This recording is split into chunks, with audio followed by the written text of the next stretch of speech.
아멘. 말씀을 보겠습니다. 창세기 1장입니다.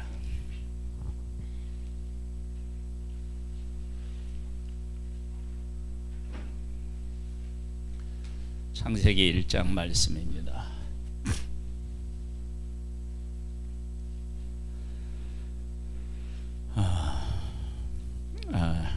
하나님께서 우리 사람에게 어떤 은혜를 베풀어 주셨는지, 사람은 제일 마지막에 창조하셨습니다. 창조하실 때 사람만에게 나타나는 특징이 있죠. 한번 보겠습니다. 26절, 27절, 28절.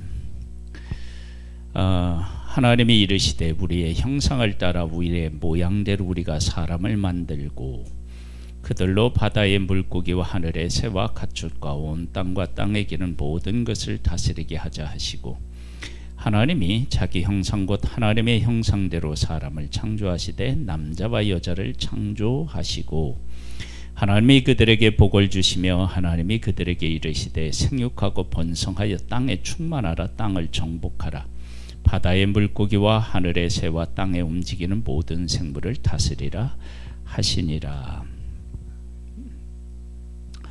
하나님께서 사람을 만드실 때 특별히 상의를 하셨다는 거예요.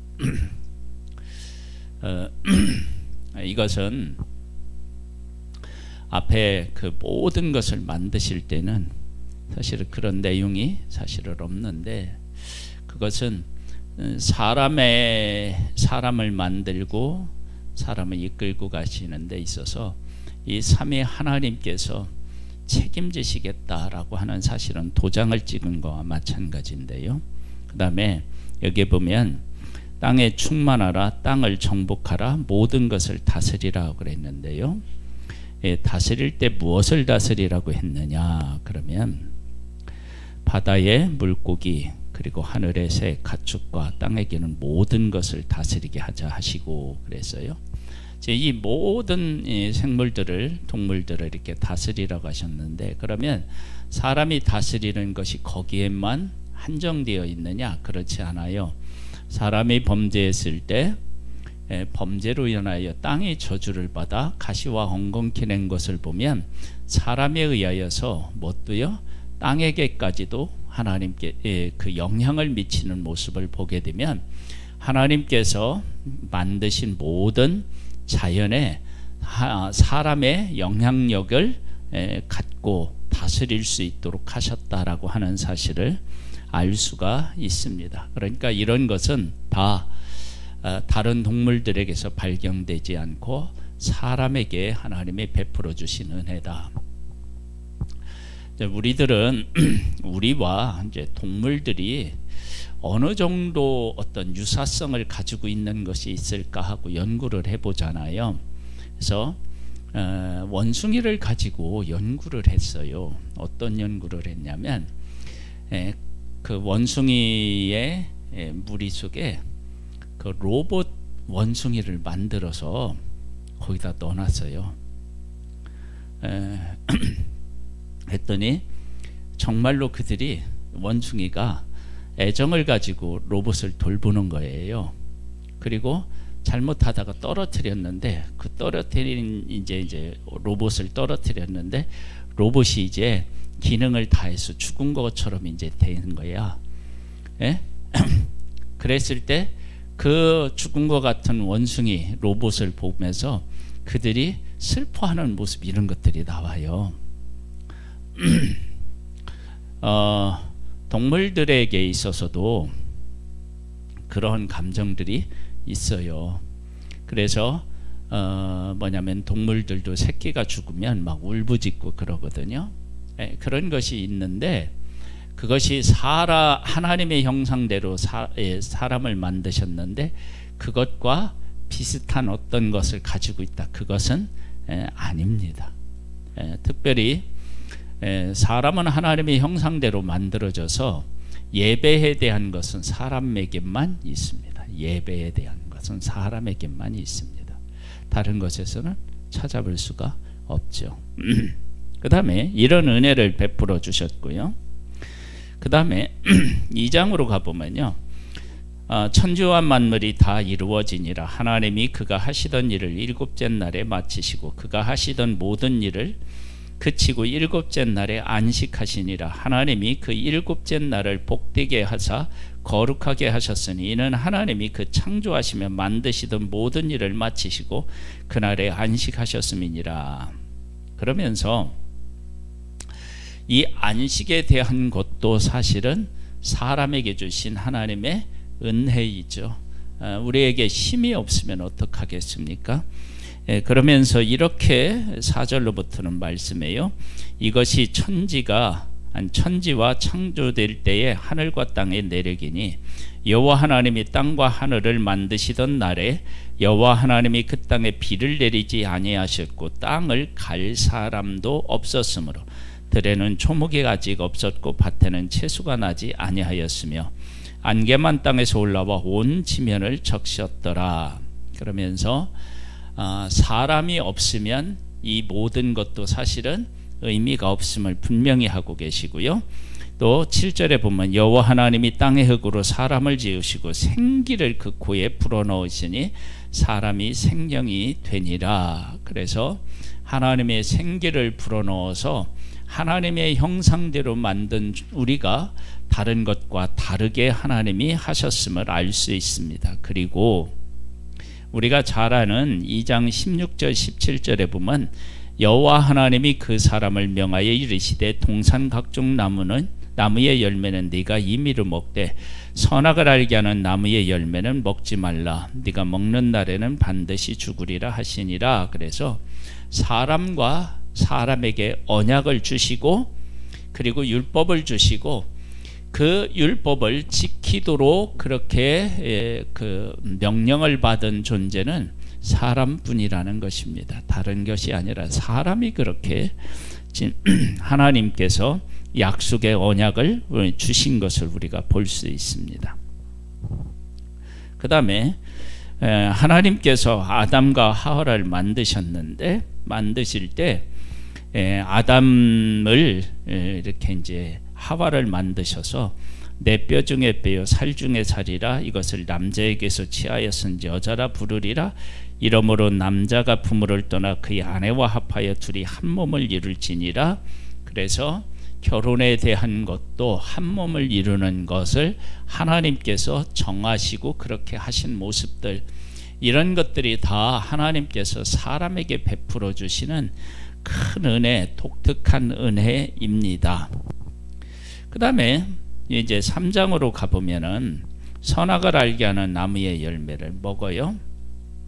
그런데 하나님께서 사람을 그냥 내버려 두시지 않고 그들을 찾아가셔서 이 문제를 하나님이 해결해 주시고 죄를 지었는데 우리가 잘 아는 대로 3장 15절에 내가 너로 여자와 원수가 되게 하고 네 후손도 여자의 후손과 원수가 되게 하리니 여자의 후손은 네 머리를 상하게 할 것이요 너는 그의 발꿈치를 상하게 할 것이니라. 그래서 지금 아담과 하와가 뱀의 유혹을 받아서, 그렇죠? 뱀의 유혹을 받아서 뱀 편에 선 거 아니에요. 사탄 편에. 그런데 하나님께서는 어떻게 하셨냐면 그 편에 서서 그 편과 하나가 되게 해야 되는데 하나님이 어떻게 했어요? 원수가 되게 했어요. 그러니까 한 편이 되어야 되는 그 사단과 뱀과 사람 사이를 어떻게 해요? 원수가 되게 해 놓으셨어요. 이것도 이제 하나님이 우리에게 어떻게 해요? 베풀어 주신 은혜인 거죠. 그렇죠?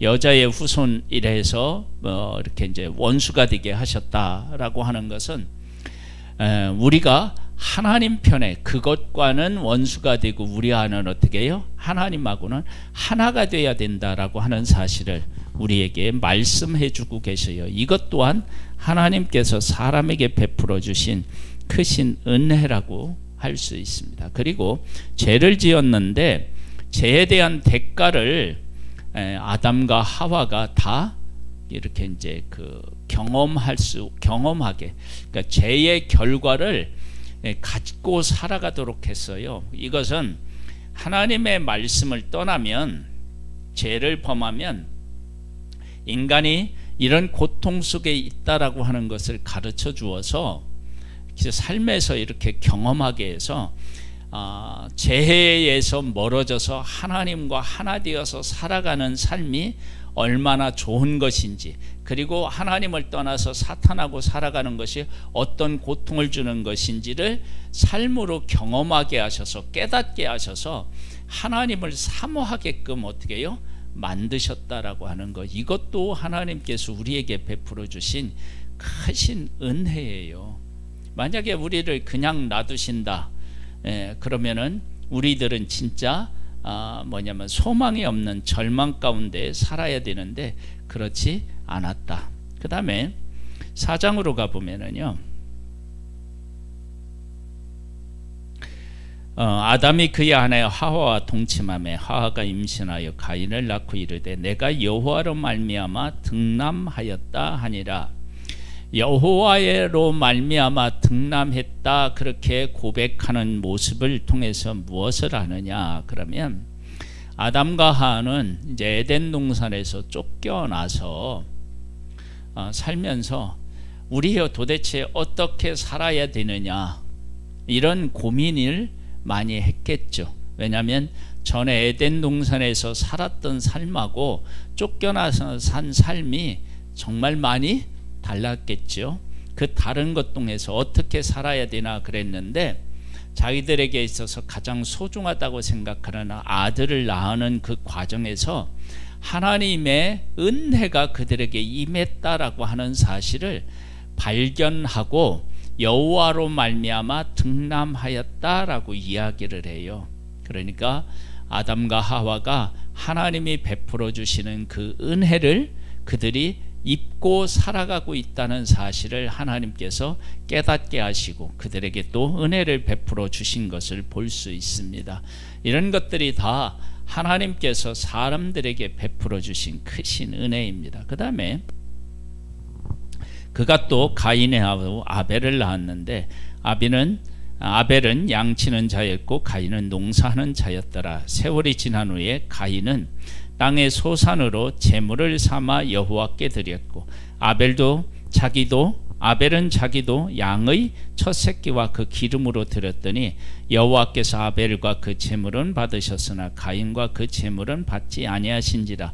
가인이 몹시 분하여 안색이 변하니, 그렇게 나오는데, 하나님께서 이들이 농사를 짓고 양을 기르는데 하나님께서 함께 하셨고, 함께 하셨다라고 하는 사실을 무엇으로 그들이 고백하느냐면 제사를 통해서 고백한다고요. 그러니까 하나님께서는 아담과 하와의 아들들인 가인과 아벨의 삶에 함께 하셔서 그들이 하는 일에 복을 주셨다라고 하는 사실을 알 수 있습니다. 그러니까 하나님께서는 사람에게 이렇게 죄를 짓고 하나님을 떠났던, 그 죄를 짓기 이전 하나님께서 끊임없이 사람에게 은혜를 베푸시는 모습을 보게 됩니다. 그 다음에 세월이 지난 후에 가인은 땅의 소산으로 제물을 삼아 여호와께 드렸고, 아벨은 자기도 양의 첫 새끼와 그 기름으로 드렸더니 여호와께서 아벨과 그 제물은 받으셨으나 가인과 그의 제물은 받지 아니하신지라. 가인이 몹시 분하여 안색이 변하니, 이렇게 나오는데, 하나님께서는 제물과 사람을 함께 받으셨어요. 이게 참 의미가 있는 거죠. 함께 받으시고 함께 거절하셨어요. 그러니까 사람이 하나님 앞에 제사를 드릴 때 제사라고 하는 형식의 문제가 아니라, 그가 농사를 짓든 아니면 양을 기르든 그 삶 속에 하나님이 함께 하시고 하나님이 복을 주신다는 것을 깨달아 알고 그 하나님과 함께 살아가다가 하나님께 예배를 드리고 그 예배를 통해서 하나님하고 교통하는 그런 존재로, 영적인 존재로 하나님께서 살아가도록 우리에게 은혜를 베풀어 주셨고, 그렇게 길을 열어주셨고 삶에 또한 함께 하셨다라고 하는 사실을 알 수 있습니다. 이런 것들이 다 하나님께서 우리 사람들에게 베풀어 주신 크신 은혜입니다. 그리고 나서 가인의 이제 후손에 대한 얘기가 16절로부터 나오는데요. 그의 후손들이 뭐를 하느냐면 문명을 만들어내요. 그러니까 하나님께서 사람에게 지혜를 주셔서 그런 것들을 만들어낼 수 있게 하셨다라고 하는 것을 알 수 있어요. 여기 보면 이렇게 나와요. 어디부터 볼까요? 20절로부터 볼게요. 아단은 야발을 낳았으니 그는 장막에 거주하며 가축 치는 자의 조상이 되었고, 여기 보면 장막에 나오는데요. 우리 그 역사로 보면은 그 문명이 이렇게 발전하는 데 있어서 오랜 시간이 막 이렇게 흐르잖아요. 그렇죠? 구석기, 뭐 신석기, 뭐 청동기 시대 막 이렇게 해서 이렇게 하잖아요. 그런데 그 창세기를 보면 그렇게 하는 게 그렇게 시간이 오래 걸리지 않았다라고 하는 사실을 알 수 있습니다. 여기 보면 뭐 또 나오냐? 악기도 만들어요. 21절에 보면요. 그의 하우의 이름은 유발이니 그는 수금과 퉁수를 잡은 모든 자의 조상이 되었으며, 실라는 두반가인을 낳았으니 그는 구리와 새로 여러가지 기구를 만드는 자요, 두발가인의 누이는 나하마였더라. 그래서 악기도 만들고요, 삶에 필요한 여러가지 공구들도 만들 수 있는 지혜를 하나님이 허락해 주셨어요.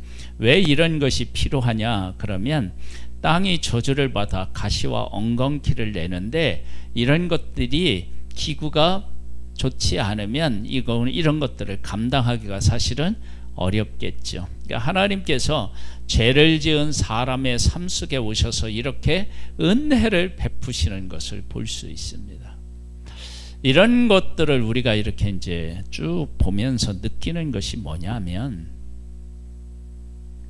우리가 죄를 짓고 하나님으로부터 멀어졌다라고 하는 그때에도 하나님은 우리에게 은혜 베푸시는 일들을 계속하고, 그 하나님의 사랑과 은혜는 작아지지도 않았고 끊어지지도 않았다라고 하는 사실을 우리가 알 수 있습니다. 그래서 이러한 하나님의 은혜를 우리가 경험하면서 느끼는 것이 뭐냐 그러면, 우리가 죄를 지었을 때 이런 하나님의 은혜를 깨달아 알고 그 하나님의 은혜 안으로 들어와서 그 은혜를 다시 누리며 우리의 삶을 회복해 나아가는 것이 얼마나 중요한 일인지를 볼 수 있습니다. 그러니까 하나님은 사람에게 이렇게 끊임없이 은혜를 베푸시는데, 그 사람에게를 다른 말로 얘기하면 나에게 그렇게 끊임없이 하나님은 은혜를 베풀어 주신다. 그 다음에 이제 그 라멕에 대한 얘기가 나오는데요. 가인이 죄를 지었을 때 가인을 해하는 사람에게는 벌을 얼마를 준다 그래요? 7배를 주는데요. 그런데 라멕을 위해서는 뭐라고 하냐면 77배일진데 그렇게 이야기를 하는데, 이것을 통해서 하나님께서는 죄를 지은 죄인이라 할지라도 그에게 은혜를 베풀어요. 근데 그 은혜가 가인과 라멕에게만 있었던 것이 아니라 아담과 하와가 죄를 지었는데 그들에게 가죽옷을 지어 입히시고, 그렇죠? 입히시고 그에게 아들을 주시고, 그러시면서 그 아담과 하와에게도 이미 은혜를 베푸셨잖아요. 그 은혜가 그 후손들에게도 계속적으로 베풀어지고 있음을 알 수 있습니다. 그러니까 하나님은 사람이 죄를 지었다 하더라도 그 죄인들에게도 은혜를 베푸시는 모습을 보게 됩니다. 또 25절에 보면 아담이 다시 자기 아내와 동침함에 그가 아들을 낳아 그 이름을 셋이라 하였으니, 이는 하나님이 내게 가인이 죽인 아벨 대신에 다른 씨를 주셨다 함이며 셋도 아들을 낳고 그의 이름을 에노스라 하였으며 그때의 사람들이 비로소 여호와의 이름을 불렀더라 그랬는데, 여호와의 이름을 왜 이때야 불렀을까? 그런 생각을 해볼 수 있잖아요. 아담과 하와도는 가인을 낳고 여호와로 말미암아 등남하였다 그래서 여호와의 은혜에 대해서 고백을 하는데, 여호와의 이름을 부르는 이 일이 이런 것으로 우리가 이제 생각해 볼 수 있어요. 아담과 하와가 에덴 동산에서 선악을 알게 하는 나무의 열매를 먹고 이렇게 이제 저주를 받았어요. 그리고 땅을 일구면서 살아가는데 하나님이 가죽옷을 지어 입히셨지만 한편으로는 하나님이 얼마나 두렵겠어요. 그러지 않겠어요? 그래서 하나님이 거니시는, 동산에 거니시는 하나님의 음성을 듣고 피하고 그러잖아요. 그렇게 두려워서 쫓겨나서 하나님의 은혜를 쫓겨난 아담과 하와의 은혜를 베푸셨지만 감히 가까이 가지 못하는 그런 부분이 있었던 것 보여져요.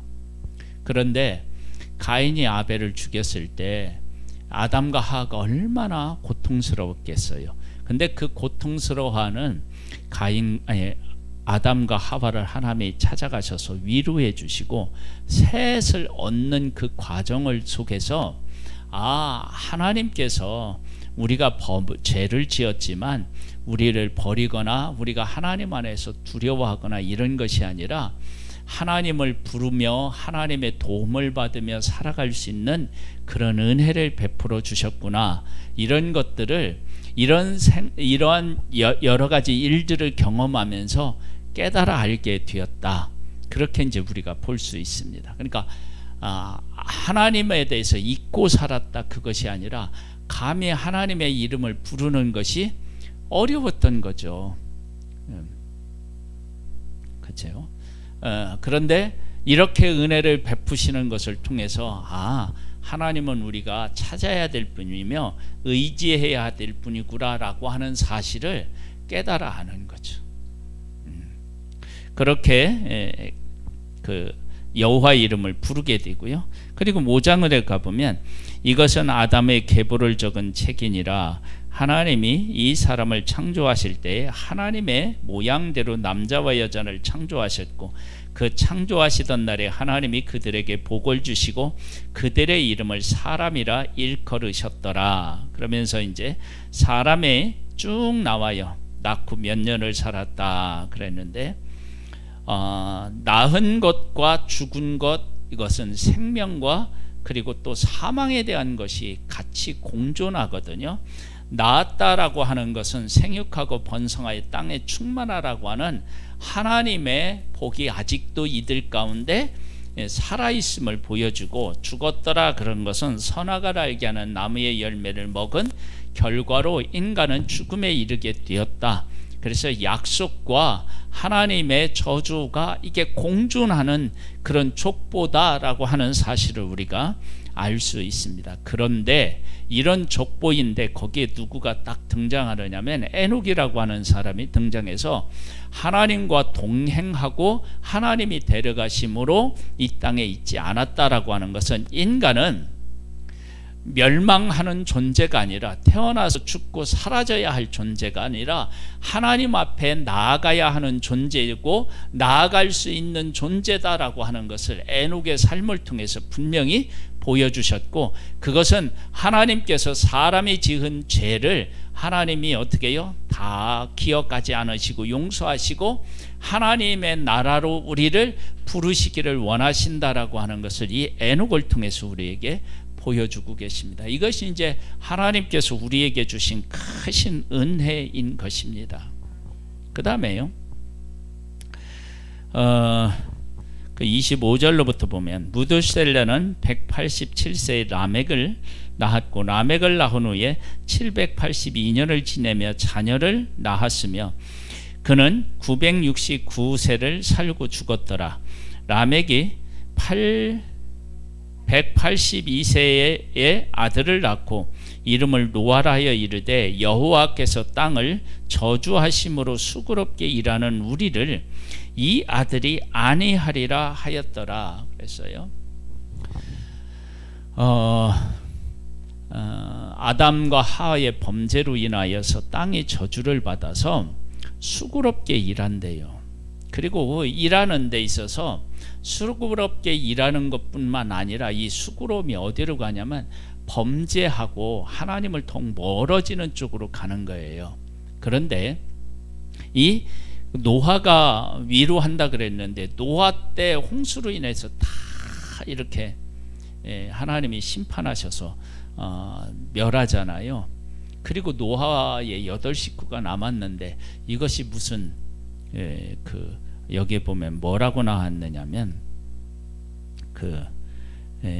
뭐라고 나왔죠? 여기 안위하리라 그렇게 했는데 이게 어떻게 안위가 되냐? 다 죽었는데, 그렇죠?